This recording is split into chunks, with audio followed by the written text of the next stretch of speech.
What up everyone, Matt from Validatar here.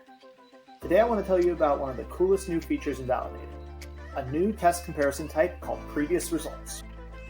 Previous query results allow you to compare the current results of a query or script with what that same query returned in the past. For the previous results, you can pull the average, minimum, or maximum of the last X days, weeks, or runs. This works for both single value tests and key value lists. In this example, we are monitoring the customers in our dimension table. Specifically, we've been having an issue with not always collecting a postal code for our direct sales customers. We believe we have corrected this in our customer acquisition process. However, we have not yet filled out the appropriate values for existing customers. So, in the meantime, we want to make sure that no additional direct customer records come in without postal codes. As you can see, my test query here is a simple count star for customers that are direct customers that do not have a postal code. But my comparison is a previous single value results of the average of the last 5 runs. What this means is that I'm going to take the results of this query for the last 5 runs and average them and have that be my comparison point. If you come down to the calculation expression area, you'll see that we are only checking that the test numeric value, the result of my current query, is less than or equal to the control numeric value, the average of the last 5 runs.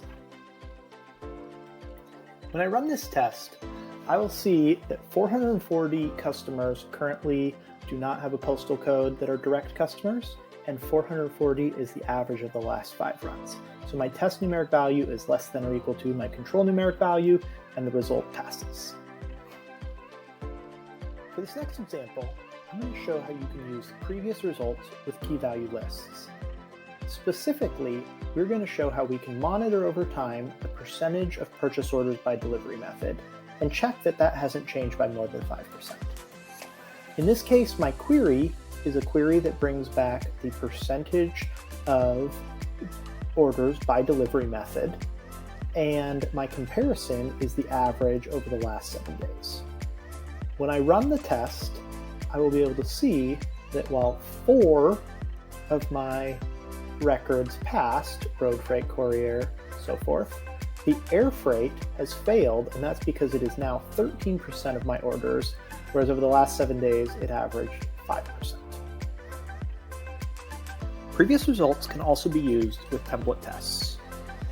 In this example, we are showing how we can check that the percentage of rows from each source system in all of our tables is not changing by more than 5%.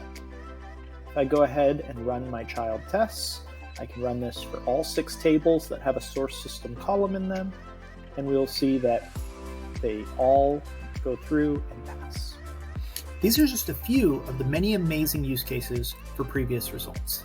Some others include checking for distributional changes within data, monitoring Tableau or Power BI reports before and after upgrades, and then testing the results of any type of complex query over time. Thanks for watching this video about one of the coolest new features in Validatar, previous result testing. If you want to learn more, please schedule a strategy session with us by clicking the link.